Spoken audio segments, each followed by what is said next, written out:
Hello, Namaste, welcome or welcome back. If you are new here, I am Sheetal, and if you are not new here, then I am very sorry. If I were the type of person to say it's been a hot minute, then now is when I would say it. It's been over a month. I did not finish I don't even think I got halfway through my Bookmas videos, and yeah, I've fallen so behind, and I don't really want to go into the whys. I don't want to waste your time, I don't want to waste my time. I am upset that I didn't get around to finishing Bookmas, and I also didn't get around to just doing a lot of videos. You'll be able to tell I'm rushing through this video because I am so determined to make sure I get a Bookish video out every month. It should have been at least 2 videos. I mean, it should have been more than that anyway. I've fallen so behind. I'm repeating myself. Let's just get into it. Before I get into it, I don't know how much I'll fit into this video. I know I need to do a December wrap up. I think I'll just briefly skim through the books that I read. I'll briefly skim through the Christmas books that I read, and then the winter books, I guess I can still go through now. It's still winter for us here in the UK anyway, although the sun is shining right now and it's beautiful, but it's still cold out there. So I'll go through the winter books that I read in December, and then I'll go through the books that I read in January, because we're at the end of January, and then I will go through my February TBR. I definitely missed out on the opportunity to do the end of year book tag. I might cram in a beginning of year book tag into this video as well. We'll see how long it goes. Right, so in December I read 8 books. Out of those 8, 4 were Christmas books. So I'll briefly just go through what they were and what I've rated them. I don't think I'll go into detail. I'll make another video later on in the year in the run up to Christmas, but I think for now we're well and truly past the festive periods. The Christmas Tree Farm by Laurie Gilmore, part of the Dream Harbour series, which I absolutely love. This book I gave 4 stars. Home for Christmas by Heidi Swain, and I gave that 3 stars. The Most Wonderful Crime of the Year, I really enjoyed that book. I gave it a 4.75 stars. It may have even been a 5 stars. I wonder why, but yeah, I'm not going into it right now anyway. And Juniper's Christmas, which is a children's, not YA, junior fiction book, and that I gave 4 stars too. I've given it 4 stars, although I'm rethinking whether I should be rating children's books, because I'm doing it from the perspective of an adult. Yes, an adult who's reading it from the child within, but I don't know how fair it is for me to rate the book. I don't know. But those are the 4 Christmas books that I read in December. I then read The Dead Romantics by Ashley Poston. That was my first Ashley Poston book, and I really enjoyed it. For me, The Dead Romantics was just a sweet, quirky romance with just the right amount of funny and feel good. We have Florence, who is a millennial ghostwriter for romance books, but she herself has given up on romance or the idea of love. And without giving too much away, I guess the story kicks up when she goes to her family's home, her family which own a funeral director business, and she goes to her family's home and encounters a ghost there. I think that's all I want to say. I guess it's being very vague. I don't know how much, because I actually read it without reading the blurb or summary of the book, and I don't know how much is already explained before you read the book, and I don't want to give too much away, so I'll leave it at that. I had a really good time. I know it's not one of her most popular books. I've just started a novel love story, which is her 3rd book, and I've got the 7 Year Slip, which that book I think has just got so many good reviews. It's probably rated her best book, and I'm looking forward to reading that. I will probably read it next month, because for February I want to try and keep it all romance if I can. Back to The Dead Romantics, I had a fun time reading it. I enjoyed the banter, and there was a bit of like small town vibes in there as well. The relationships, just the way she wrote about communication within Florence's relationships, and just a bit of self-discovery within herself. It sounds really deep, and it's one of those books that it touches on deep subjects but really light-heartedly. So yeah, I definitely recommend it. Next, I read The Bear and the Nightingale by Catherine Arden. This is a great book to read in the winter. The setting is so vivid. There's snow, we're in the forest. It's based in Russia. We have a young girl, maybe small but mighty and brave girl, Vasilisa, who just enjoys spending time with her family, with her siblings, around the fire at home, listening to stories from her nurse. And the stories are often stories that are myth or legend, and they mention a winter demon. Is it a winter demon? Something like a winter demon who claims lost and fearful souls is probably the best way I would put it. After a death in her family, everything seems to just be upturned for Vasilisa. There are certain expectations from her. She's forced to go down a path that she doesn't want to. So we follow her along in her quest to stand up for herself as well as her family and reclaim the freedom that is rightly hers. This book had me hooked from the start. As I mentioned, just the whole setting itself is so vivid. It felt like a very intense folktale. It had the cozy vibes, the cottage, the fire. There's a lot of talk of frost and snow. It's an emotional book. It has you in the feels. This one I found very hard to put down. I gave it a 4.25 stars. I also read The Wood At Midwinter by Susanna Clarke. So earlier in the year I had read Piranesi, which I've talked about previously. It's a book that I did enjoy. Looking back on it, I was baffled whilst reading it and after reading it, but it is a book that I enjoy and I'm glad I read. This book, if I'm completely honest, I feel a bit indifferent towards it. It is super short, something 50 pages of that. It's very well written. I've found that with Susanna Clarke's writing, it's very poetic and she paints a lovely picture. This book is about a girl, well, two sisters, but in particular this one girl, I can't even remember her name. Let me see if I can find her name. 19-year-old Meredith Scott. So it's about Meredith, who can talk to animals and trees. And one day upon her walk through the woods, she has an encounter which basically unravels the direction in which her life goes. I just feel like with this book, it ended before it started. Like, it's a good teaser to lead on to a bigger book. So I guess that's not bad in that sense, because it did spark my interest. However, I was just left like, oh, that's the end of the book. What now? What do I do now? What do I read now? So, I don't know. I think I'll probably, for a short book, I've actually left it unrated. Let me think. It's a short book, and did I enjoy reading it? I did enjoy it. Would I recommend it? Probably not.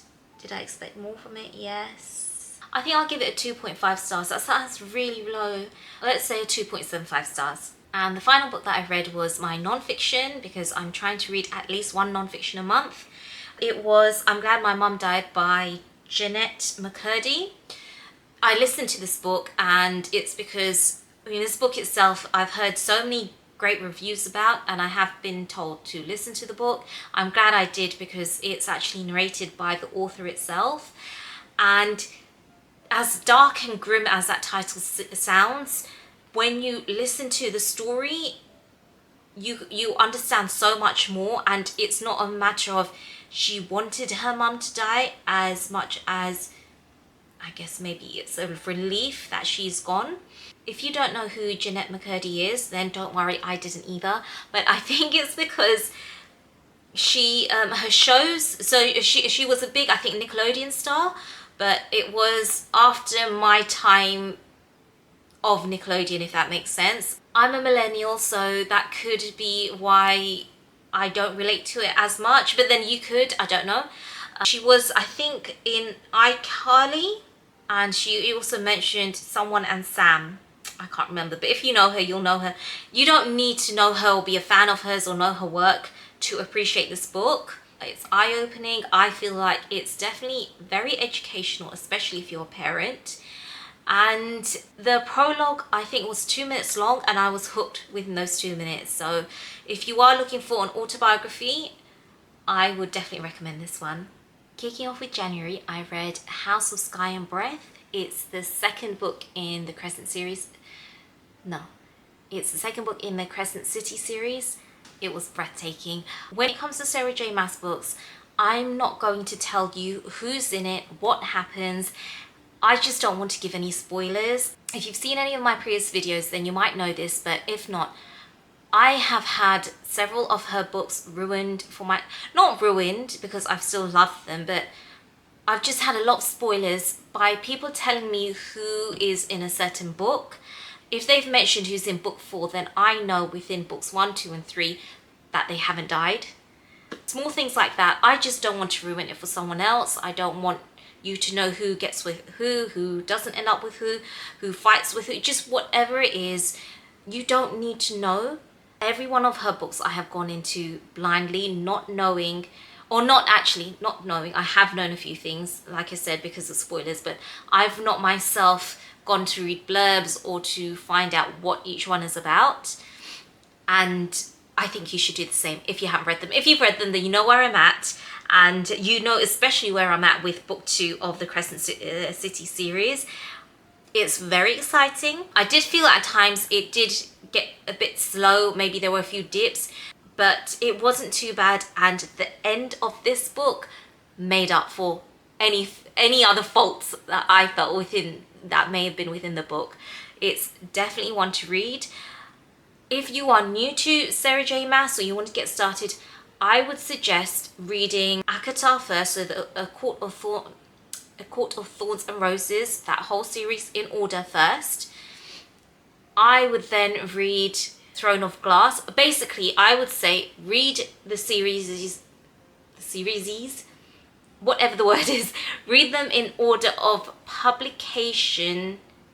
Yeah, in order of publication, as in per series.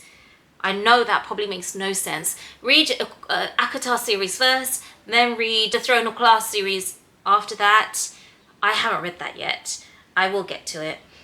And then I would say get onto Crescent City. You could read it the way I've done it. I did ACOTAR first and then I jumped right into Crescent City. You could do it that way as well.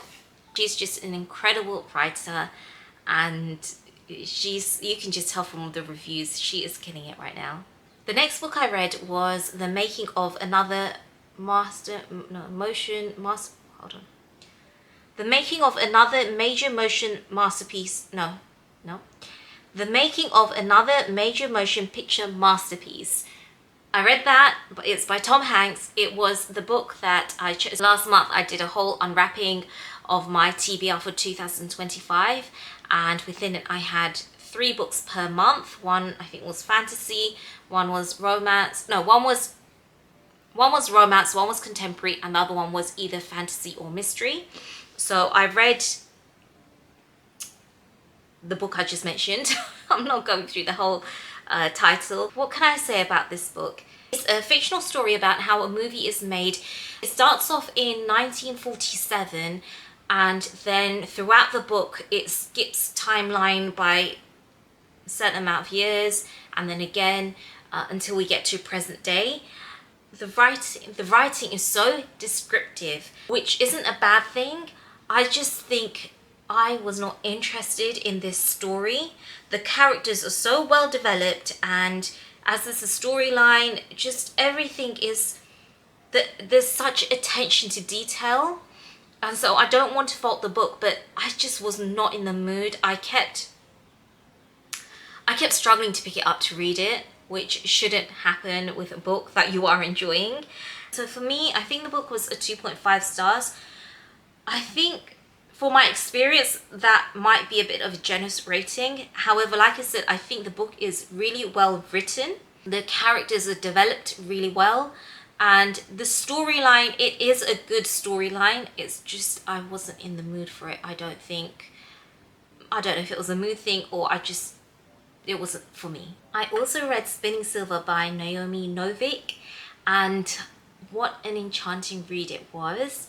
It's again an ideal read for the winter season. It's a retelling of a certain children's tale that I won't tell you in case you haven't read it. If you have read it, you would probably guess it from the name of the title of the book. Anyway, we'll move on from that.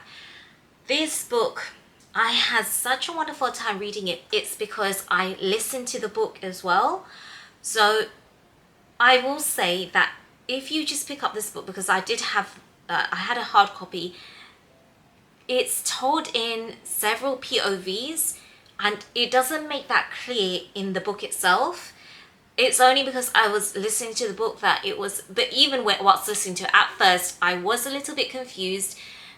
It was just easier to work out because the narrator was able to change her voice ever so slightly. So I would say just go in knowing that. We have Miriam, who is the daughter and granddaughter of moneylenders, and her grandfather is this great prestigious moneylender that lives in the city, whereas her father is, they've moved out to a smaller town, village, and her father is more soft. He's lent out money to so many different people. They have no intention of returning the money, and her father just, he's just too soft to chase them up, even if it means that his family suffer in the process. So Miriam one day decides that enough is enough, and she takes matters into her own hands. As she does this, she draws attention from the Tsar as well as the Starik, and along the way we meet these other characters as well, which make this story so wholesome and enchanting. I loved the female representation in this book. It was so fast-paced. It's the ideal winter book to cozy up with. It's an enchanting retelling of a much-loved children's classic. And I gave it 4 stars. The next book I read has been on my TBR for a while now. It's the 3rd book in the If Shakespeare Was an Auntie series, and it's Marriage and Masti by Nisha Sharma. This book was so much fun. It was so much fun. Other previous 2 books I enjoyed as well, but I think this is probably my favourite. And I think it's because I relate the most to FMC in this book. And just a few more topics I feel were touched on more in this book than they were in the previous 2. Or perhaps they were in the previous 2 and I just didn't pick up on it as much. It's fun, it's funny. I will say I found the characters in all 3 books, so all 6 characters, I felt a bit the same in terms of them all being not career-minded. Everyone can be career-minded. I felt just more business men and women, if that makes sense. They all just had businesses, and a lot of the time it felt like they had to choose between their business and their family, or their love and their family and their business, or just something along those lines, which I get is quite a big topic in the Asian community or within the Asian diaspora. But because it was part of a series, maybe if I were to read it, it can be read standalone, and maybe if you were to just read one of the books as standalone, then okay, I get that. But because it was part of a series, the 3rd book in now, I just felt, oh, it's that again, it's that again. But again, it didn't take away from my enjoyment of the book. We follow Vera, who is a happy, carefree individual who has fallen in love with her best friend. However, her best friend is engaged to someone else. But due to circumstances, it ends up being that they themselves have to fake a certain relationship.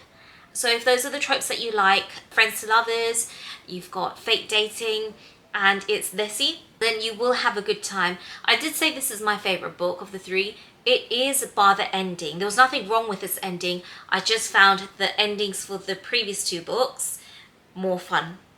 But overall, I did really enjoy this book and I gave it 4 stars.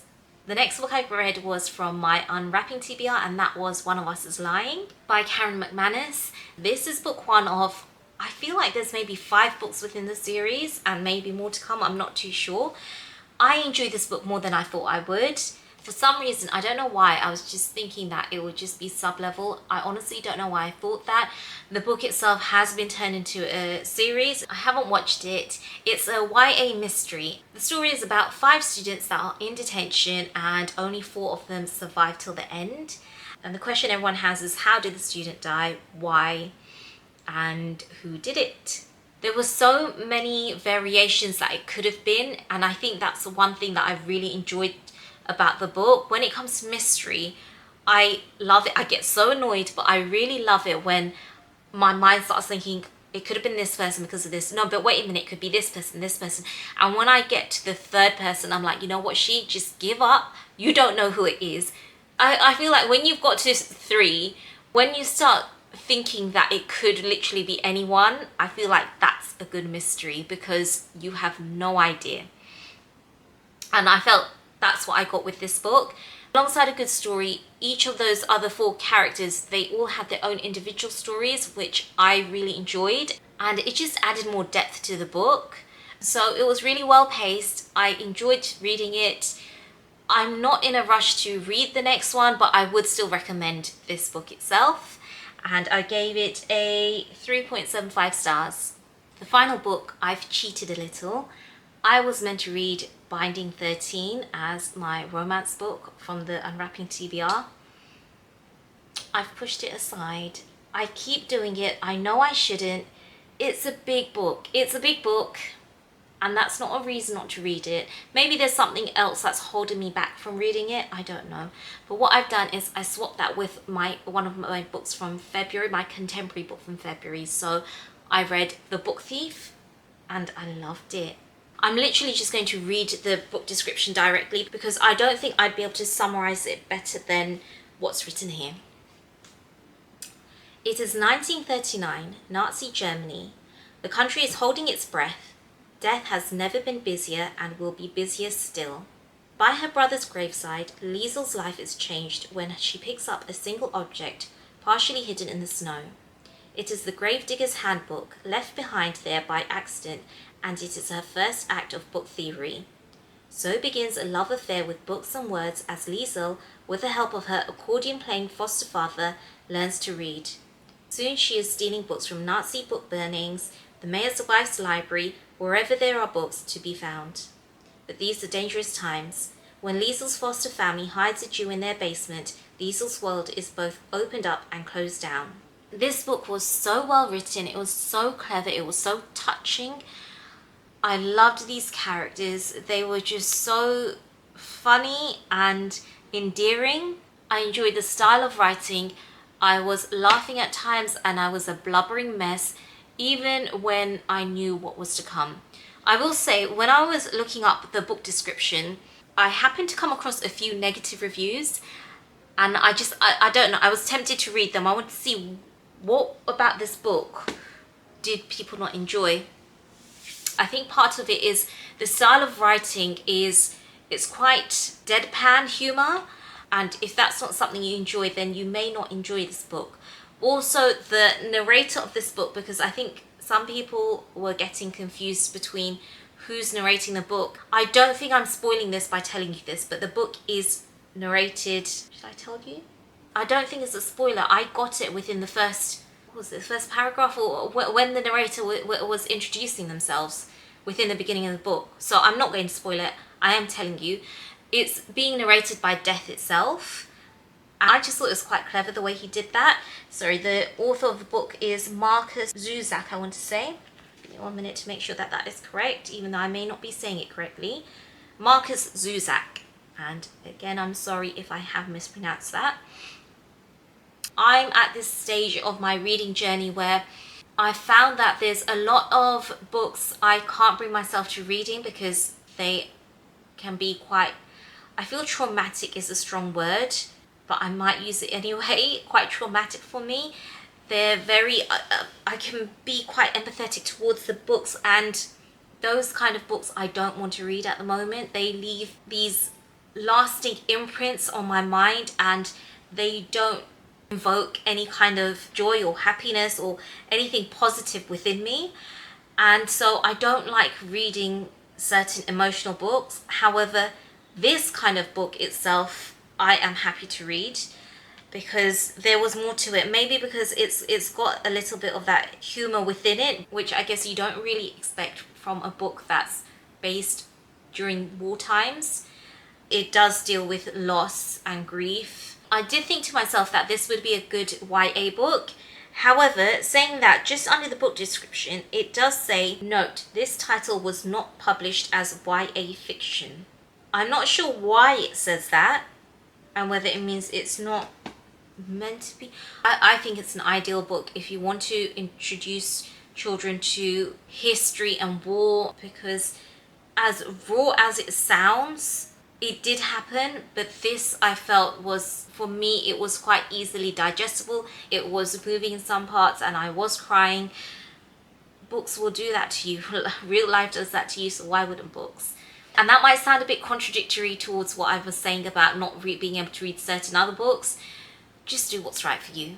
Did I say what I rated it? I gave it 4 stars.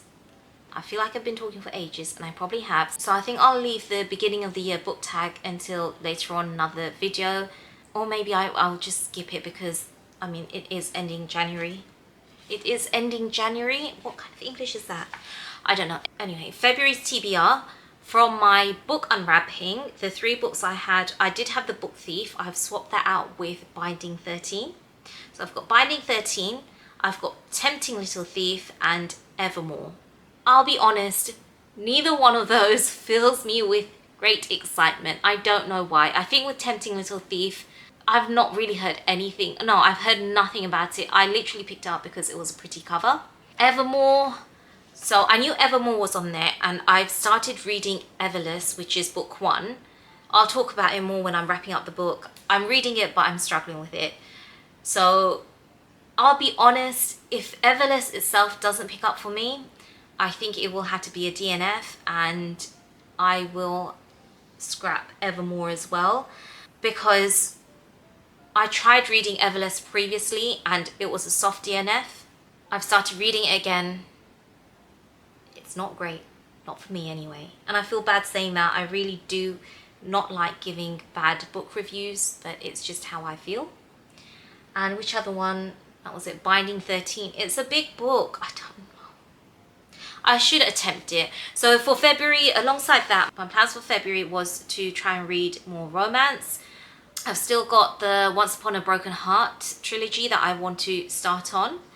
I've still not read Breakfast by Lauren Roberts. Maybe I should do that. Oh, and it was the 7 Year Slip I said I wanted to read, just to get in the whole mood of Valentine's Day. And oh, I've got, give me 1 minute, I'll grab them. So I've got these 3 books which are very nicely color coordinated.